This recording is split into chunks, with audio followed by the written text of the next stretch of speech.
We have two secular festivals, not dependent on any religion, not Hinduism, not Buddhism, not Jainism, not Islam. Okay, so they are Independence Day and Republic Day. How are they defined? They are defined only on the Gregorian calendar. Alright, which is the ritual, Christian ritual calendar. Why is that done? If it's a secular festival, define it on a secular calendar. Why should you define it on a Christian ritual calendar?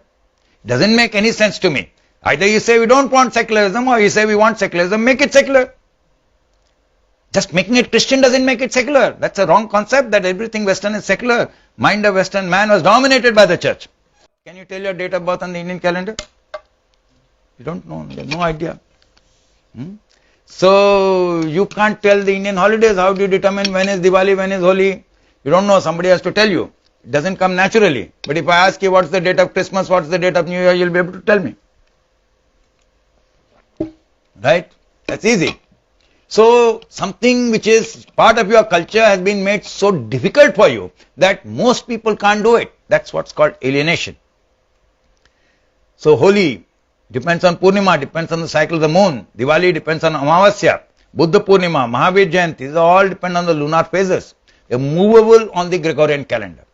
So you cannot determine them just like that. And you are alienated from that. Along with ABCD, you learn the AD-BC superstition. So you learn AD. I was told when you put a date, you must put AD in front of it. Lots of historians do it, AD.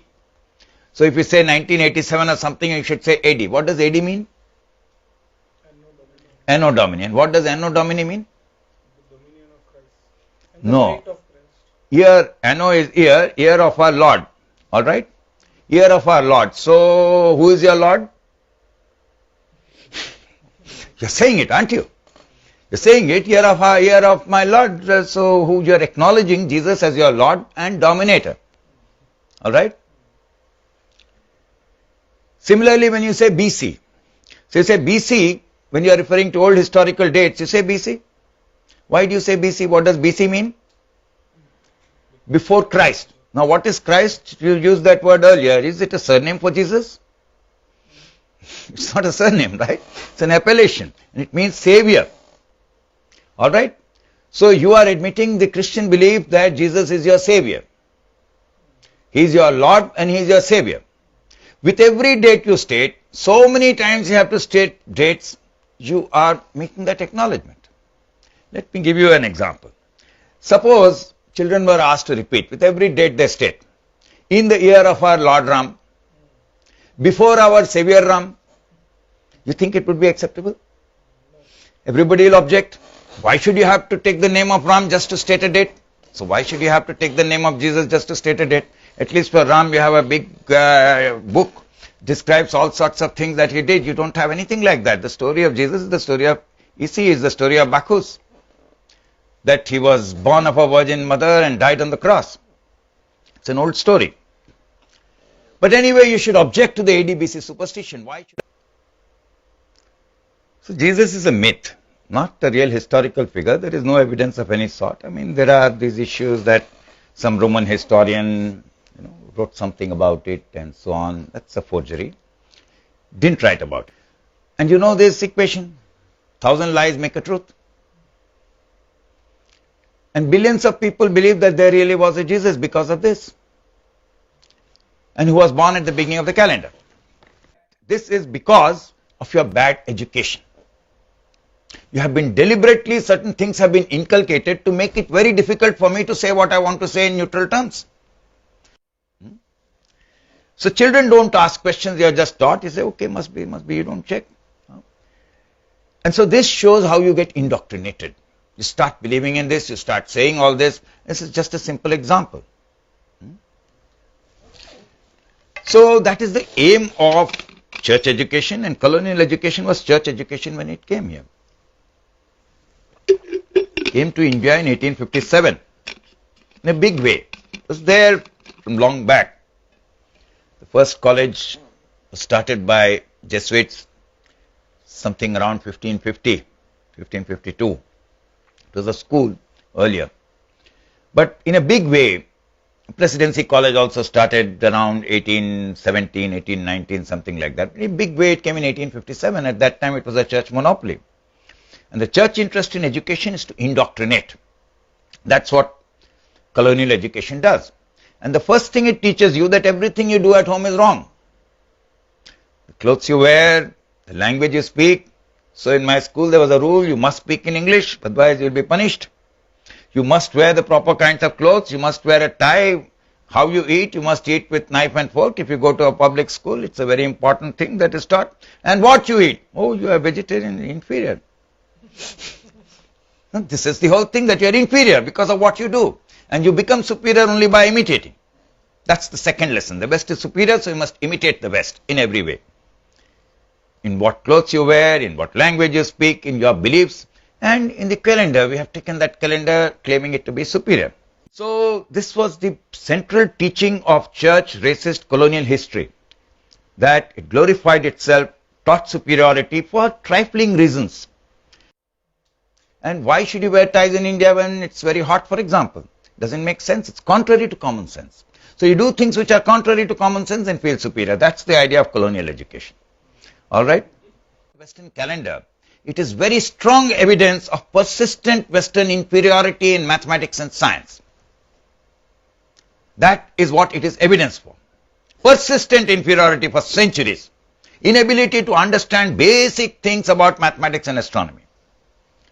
Where did the Greeks and Romans get their calendar from? Herodotus tells us they not only copied their gods, they copied their calendar from Egypt. All right? Copied their calendar, but they were bad at mathematics and astronomy, so they could not maintain it. You see, it's not a trivial matter. The lunar cycle and the solar cycle are not commensurate. So maintaining a calendar is a difficult task. It involves quite a bit of calculations, and they were no good at calculation. They were arithmetically incompetent. Tropical year is the time between two equinoxes of the same type, summer to summer. Equinox means equal nights. Its duration is 365.242 days, not 365.25 days. What difference does it make? Second decimal place, Wikipedia says, oh, see how accurate it is. So first of all, you see why they couldn't write it like that. They couldn't say 365.24 because 242 you have to write a fraction. How do you write a fraction in Roman numerals? There is no system, or in Greek Roman numerals. It's a very complicated system. In early Greek and Roman numerals, around the 9th, 10th century, they started writing using a different system. But before that, they had only simple fractions, parts of 12. So 1/4 is a part of 12. 3 parts out of 12. So they understood it. They couldn't write it. They couldn't say it. And as you'll see, even in the Gregorian reform, they couldn't say it. They said it in a very roundabout way. So they were arithmetically challenged, both Greeks and Romans, because of their inability to use fractions. Therefore, they couldn't say the correct length of the tropical year. 4th century, the Julian calendar is also the Christian calendar. If just calling it Julian, it doesn't change. But it's called Julian. Why? To emphasize the continuity with Roman emperors and to suppress Egyptian origins. Why should you call it Julian? It's a falsification of history. That falsification is intended to suppress the Egyptian origins. Call it Sosigenes calendar, because those were pagans, they were enemies of the church, whereas the Roman emperors were friends of the church. That's how they looked at it. Now the important thing is, they tried the calendar reforms, the reforms failed. Several reforms were attempted, they failed. So until the Gregorian reform, so many, about 1,000 years later, the reform didn't succeed. Why did it not succeed? If there were such great astronomers, if there was this great Claudius Ptolemy, if there was this great book called Almagest, why did it fail? Because the church controlled the Roman state at that time. All right. So if you take somebody like Justinian, he was not only head of the church, he was head of the state. So they had access to all knowledge in the Roman Empire. So why could they not fix a simple thing like the length of the year? So if the calendar reforms failed, that is serious evidence that they lacked knowledge of astronomy in the entire Roman Empire. Let's take a contrast. What did Indians have? Indians had precise fractions, a very sophisticated way to state them. So the duration of the sidereal year he used the sidereal year, not the tropical year. I'll come to the significance of that. Was stated by Aryabhat in his Aryabhatiya, just in the third Gitika. That gives you a very precise fraction. That gives you the length of the sidereal year as 365.25868. That's how it is calculated. You cannot do it with Roman numerals. So his value, if you compare it to the modern value, is off only in the third decimal place. It's correct to the second decimal place. That means you have an order of magnitude improvement. Point is, the claims of Greek achievements based on late manuscripts, late texts are not valid. You should not trust them. The Western inferiority in mathematics and science persisted for centuries. Centuries, right? This is, we are starting from Julius Caesar. And then it takes another 1,000 years before they start even importing Indian mathematics. And the West realized that. See, they don't use Roman numerals anymore except for ritualistic purposes. Right? Everybody uses the Indian algorithmic system. And the West started importing knowledge very systematically during the Crusades. Roman arithmetic is tied to the abacus. And Indian arithmetic is done with algorithms. You learnt how to multiply, how to divide, you learnt those various, you write this number right underneath, then multiply it digit by digit. That's the algorithm. And that cannot be done by writing it like this. It's not a question of just having 0 there or having a place value system there. You have to use the place value system for algorithms. So good calendar was needed for navigation. And navigation was the key means of wealth. That was the basis of their dream. That they will trade with India and they will make money, but if you make money and your ship sinks, it's no good. If you die in the process, it's no good. Right? So you have to have a good method of navigation for trade, overseas trade to be successful. And in India, this has been going on for 5,000 years.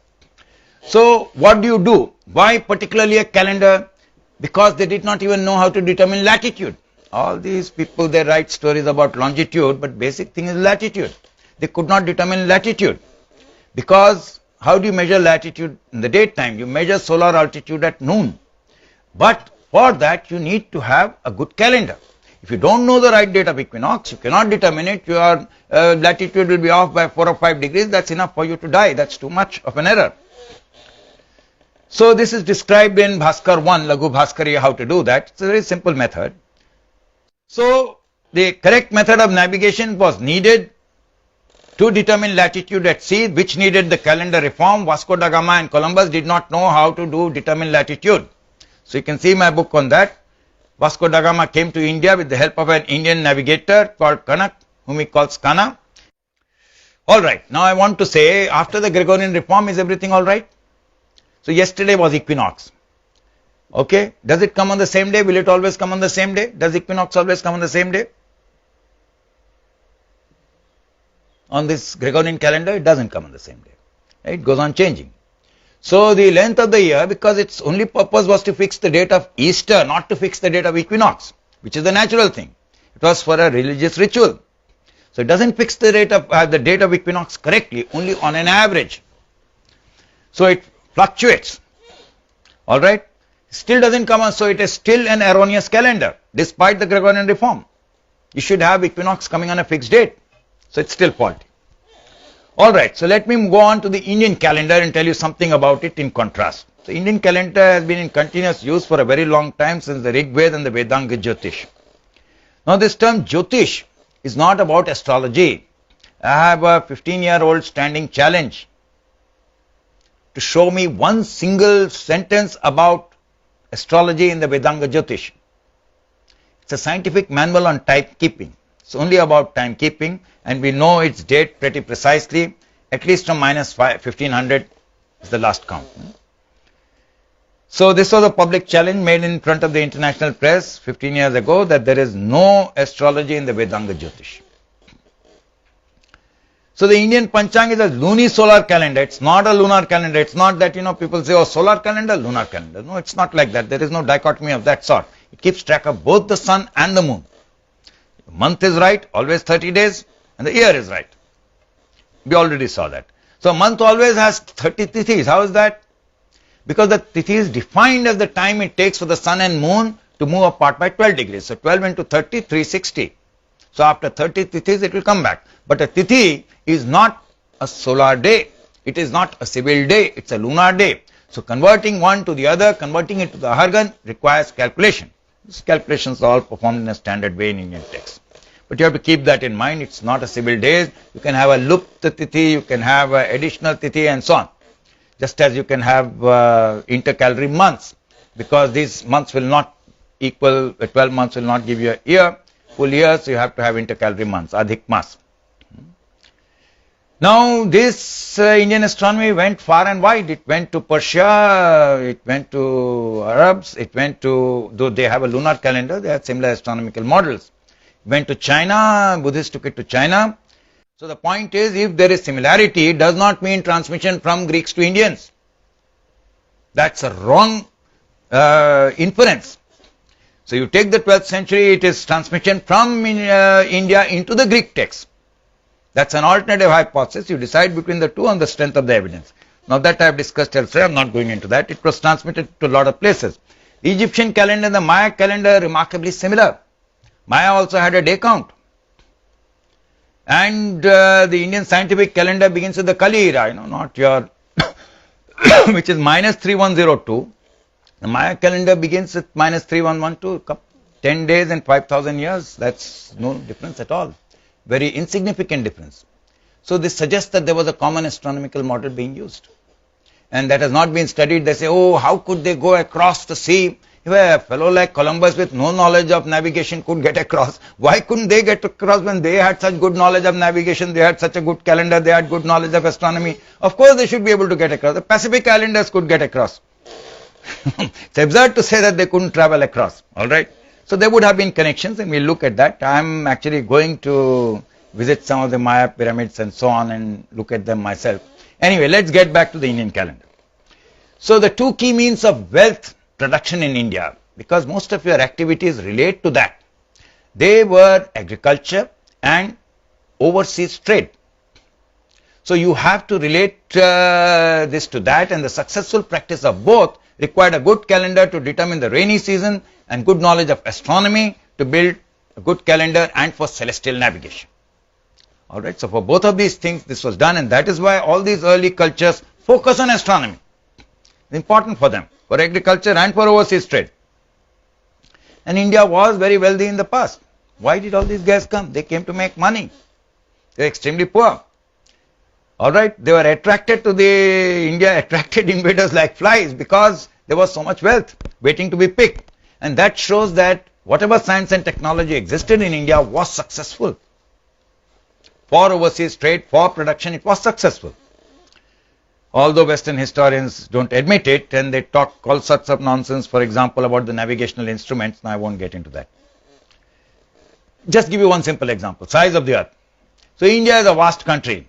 Alright, so latitude, longitude varies. So if you make the calendar in one place, for example, Ujjaini, now the meridian of Greenwich is copied from the meridian of Ujjaini. That is how the calendar was calibrated to Ujjain. And it had to be calibrated. So you have to determine latitude, longitude. How do you do it? You need to know the size of the earth. It's a scientific thing. It was not known. Columbus had a wrong estimate, 40% off. Alright. Indian figures are given in Jojan, so you cannot do it directly, but you can check it with Al-Biruni's estimates, which are given in Arabic meal. Now Arabic meal and English miles you can correlate very well. This has been very well studied, and so you know that his estimate was very, very accurate. And it's a, you think 0.25% was his error compared to Columbus' error of 40% or Newton's initial error of 25%. Now what happened? Okay, so we had a very good calendar, it was very successful, we could calculate the size of the earth, we could do all this. After colonization, of course, I mean during colonization we changed things, but after colonization what happened when we became independent? So we had a calendar reform committee, because during colonialism you were taught, remember the first lesson, that everything Indian is inferior, everything Western is superior. Don't have to apply your mind, don't have to apply your common sense. So we did the right thing, we followed the right process, and as we know, anybody who has dealt with the bureaucracy knows, you follow the right process and you can get all entirely wrong results. Alright. So we appointed Meghnad Saha, he had a calendar reform committee, and he said for calendarical purpose, it is unmeaning to use the sidereal year. Why? Because seasons are determined by the position of the sun. complete. So he condemned Indian calendars wholesale. The book had to be banned. The report had to be banned. The government published it, then banned it. So he recommended, of course, the adoption of the Gregorian calendar, which we did. Now what I want to say is that what Saha stated, that it's obvious that the tropical year should be used for seasons, is completely wrong. He should have thought of basic issues. What is the source of wealth in this country? Most people depend on agriculture. Agriculture is monsoon dependent. And therefore you have to have a way of finding out monsoons. You have to have a way of determining the rainy season. How do you determine the rainy season on the Gregorian calendar? You can't determine it. And so far as gravitational is concerned, the lunar tidal force is much larger than the solar tidal force, because it depends on the distance, a difference of 2 inverse squares, so it goes as the inverse cube of the distance. And therefore, although the sun is so much more massive, the moon is so much closer, therefore the lunar tidal forces are stronger. So what is the effect of those lunar tidal forces and all these forces on global circulation? Nobody has done it. NASA says it's a grand challenge problem when we are building that CDAC supercomputer. I was supposed to implement one of these things, programs. Not possible to do it then. And Saha says it's obvious. How can it be obvious? Okay? So it's completely wrong to say it's obvious. Okay, so let me conclude. First of all, the Gregorian calendar is an unscientific calendar. Months are all wrong, hopelessly wrong, manifestly wrong. So when we talk of scientific temper, we should reject it just for that reason. That is unscientific. Alright? The year is also wrong except on an average. So we should have a better thing which gives you an equinox on a fixed date. Second thing, it provides non-textual evidence of persistent Greek and European inferiority in math and astronomy, contrary to all their tall stories, which is just speculation based on text, makes no sense, it's not proper history. It lacks the concept of a rainy season, the Gregorian calendar, therefore it harms our economic interests, fundamental economic interests. Even once upon a time, India was a country of farmers. Even now there is about 58% in agriculture. 58% of our labor is still in agriculture, and most of it is not irrigated. It's all monsoon dependent. It's alienating, completely diverses you from your culture. You cannot know what your basic festivals are, but you know what other festivals are. Okay, and what happens with the Indian lunisolar calendar? It's a scientific calendar. It is better than the Gregorian calendar. Okay, at least it has the accurate length of the year, it has the accurate way of doing months and so on. Similar astronomy was used worldwide. China, Arabs, possibly Egyptians and Mayas. Alright? So whether it gives a correct account of the monsoon at present, it was successful in the past. So you cannot just abandon it. At least you have some model which worked in the past. Why should you accept something which has no model at all, like the Gregorian calendar, which doesn't tell you anything about the rainy season? And our two secular festivals should not be defined solely on the Christian ritual calendar. We need to give a primary definition on some other calendar and then say, okay, this is what the date is. Alright, so that's what I would like to say. Thank you very much.